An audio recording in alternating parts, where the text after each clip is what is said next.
première année de Belshazzar, roi de Babylone, Daniel eut un songe et des visions de son esprit pendant qu'il était sur sa couche. Ensuite, il écrivit le songe et raconta les principales choses. Daniel commença et dit, « Je regardai pendant ma vision nocturne, et voici, les 4 vents des cieux firent irruption sur la grande mer, et 4 grands animaux sortirent de la mer, différents l'un de l'autre. Le premier était semblable à un lion et avait des ailes d'aigle. Je regardai jusqu'au moment où ses ailes furent arrachées. Il fut enlevé de terre et mis debout sur ses pieds comme un homme, et un cœur d'homme lui fut donné. Et voici un second animal était semblable à un ours, et se tenait sur un côté. Il avait 3 côtes dans la gueule entre les dents, et on lui disait « Lève-toi, mange beaucoup de chair ». Après cela, je regardai, et voici, un autre était semblable à un léopard, et avait sur le dos 4 ailes, comme un oiseau. Cet animal avait 4 têtes, et la domination lui fut donnée. Après cela, je regardai pendant mes visions nocturnes, et voici, il y avait un 4e animal, terrible, épouvantable, et extraordinairement fort. Il avait de grandes dents de fer, il mangeait, brisait, et foulait aux pieds ce qui restait. Il était différent de tous les animaux précédents, et il avait 10 cornes. Je considérai les cornes, et voici, une autre petite corne sortit du milieu d'elle, et 3 des premières cornes furent arrachées devant cette corne. Et voici, elle avait des yeux comme des yeux d'homme, et une bouche qui parlait avec arrogance. Je regardai pendant que l'on plaçait des trônes, et l'ancien des jours s'assit. Son vêtement était blanc comme la neige, et les cheveux de sa tête étaient comme de la laine pure. Son trône était comme des flammes de feu, et les roues comme un feu ardent. Un fleuve de feu coulait et sortait de devant lui. 1000 milliers le servaient et 10 000 millions se tenaient en sa présence. Les juges s'assirent et les livres furent ouverts. Je regardai alors à cause des paroles arrogantes que prononçait la corne, et tandis que je regardais, l'animal fut tué et son corps fut anéanti, livré au feu pour être brûlé. Les autres animaux furent dépouillés de leur puissance, mais une prolongation de vie leur fut accordée jusqu'à un certain temps. Je regardai pendant mes visions nocturnes, et voici, sur les nuées des cieux arriva quelqu'un de semblable à un fils de l'homme. Il s'avança vers l'ancien des jours, et on le fit approcher de lui. On lui donna la domination, la gloire et le règne. Et tous les peuples, les nations et les hommes de toutes les langues le servirent. Sa domination est une domination éternelle qui ne passera point, et son règne ne sera jamais détruit. Moi, Daniel, j'eus l'esprit troublé au-dedans de moi, et les visions de ma tête m'effrayèrent. Je m'approchai de l'un de ceux qui étaient là, je lui demandai ce qu'il y avait de vrai dans toutes ces choses. Il me le dit et m'en donna l'explication. Ces 4 grands animaux, ce sont 4 rois qui s'élèveront de la terre. Mais les saints du Très-Haut recevront le royaume, et ils posséderont le royaume éternellement, d'éternité en éternité. Ensuite, je désirais savoir la vérité sur le 4e animal, qui était différent de tous les autres, extrêmement terrible, qui avait des dents de fer et des ongles d'airain, qui mangeait, brisait et foulait aux pieds tout ce qui restait. Et sur les 10 cornes qu'il avait à la tête et sur l'autre qui était sortie, et devant laquelle 3 autres étaient tombés, sur cette corne qui avait des yeux, une bouche parlant avec arrogance et une plus grande apparence que les autres, je vis cette corne faire la guerre aux saints et l'emporter sur eux jusqu'au moment où l'ancien des jours vint donner droit aux saints du Très-Haut, et le temps arriva où les saints furent en possession du royaume. Il me parla ainsi. Le 4e animal, c'est un 4e royaume qui existera sur la terre, différent de tous les royaumes, et qui dévorera toute la terre, la foulera et la brisera. Les 10 cornes, ce sont 10 rois qui s'élèveront de ce royaume. Un autre s'élèvera après eux, il sera différent des premiers, et il abaissera 3 rois. Il prononcera des paroles contre le Très-Haut, il opprimera les saints du Très-Haut, et il espérera changer les temps et la loi. Et les saints seront livrés entre ses mains pendant un temps, des temps, et la moitié d'un temps. Puis viendra le jugement, et on lui ôtera sa domination, qui sera détruite et anéantie pour jamais. Le règne, la domination et la grandeur de tous les royaumes qui sont sous les cieux seront donnés au peuple des saints du Très-Haut. Son règne est un règne éternel, et tous les dominateurs le serviront et lui obéiront. Ici finirent les paroles. Moi, Daniel, je fus extrêmement troublé par mes pensées, je changeai de couleur et je conservai ces paroles dans mon cœur.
C'est aujourd'hui que débute le pèlerinage annuel à la Mecque, l'un des 5 piliers de l'islam. Le Hajj est l'occasion d'une rencontre religieuse, mais aussi sociale et culturelle de millions de musulmans de toutes origines.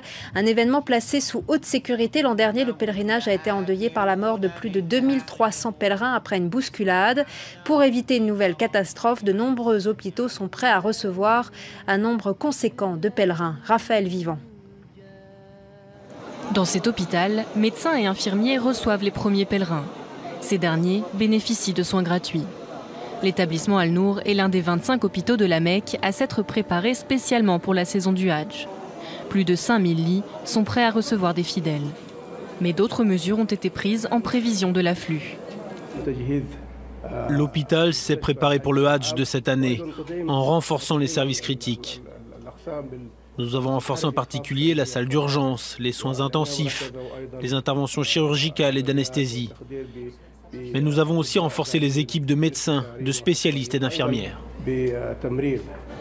Par ailleurs, un centre spécialement conçu pour les insolations a été ouvert. Le personnel médical veut se tenir prêt. La température avoisine actuellement les 45 degrés. Enfin, le ministère de la Santé a fourni à l'hôpital des ambulances hautement équipées. 51 serviront au transport des pèlerins vers les établissements médicaux. L'Arabie saoudite joue sa réputation sur l'organisation du Hajj. En 2015, une bousculade avait fait 769 morts selon Riyad et plus de 2000 selon le décompte pays par pays. Cette année, le royaume a donc renforcé la sécurité. Les fidèles recevront notamment des bracelets électroniques contenant de nombreuses données médicales et personnelles. Une manière d'aider les autorités à soigner, mais aussi à identifier les pèlerins. Les fidèles recevront notamment des bracelets électroniques contenant de nombreuses données médicales et personnelles. Les recevront notamment des bracelets électroniques contenant de nombreuses données médicales et personnelles. Les fidèles recevront notamment des bracelets électroniques, des bracelets électroniques, des bracelets électroniques, de nombreuses données médicales et personnelles. Une manière d'aider les autorités à soigner, mais aussi à identifier les pèlerins. Identifier les pèlerins.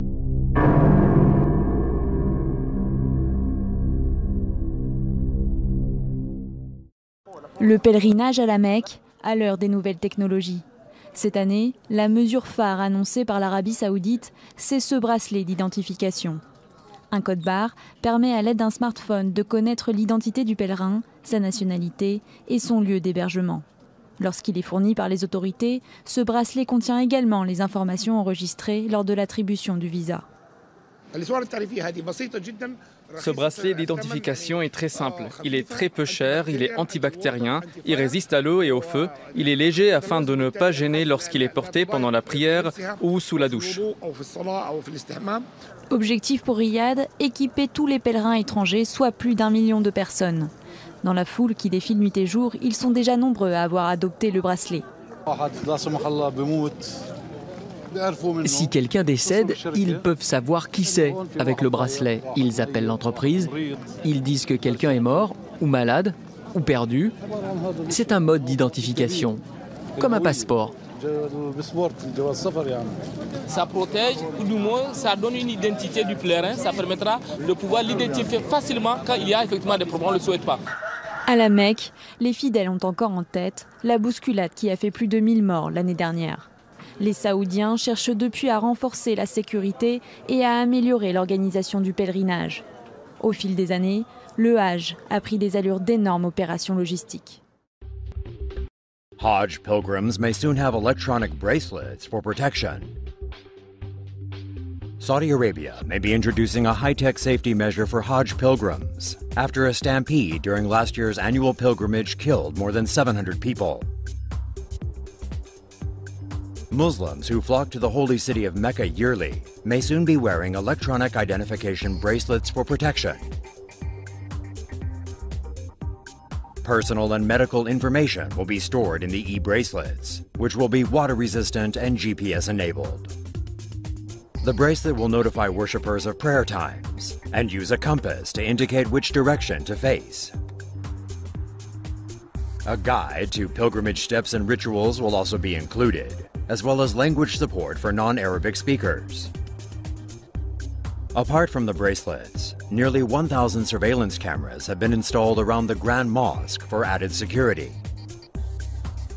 The annual Mecca pilgrimage is scheduled for August and attended by more than 2 million Muslims from around the world.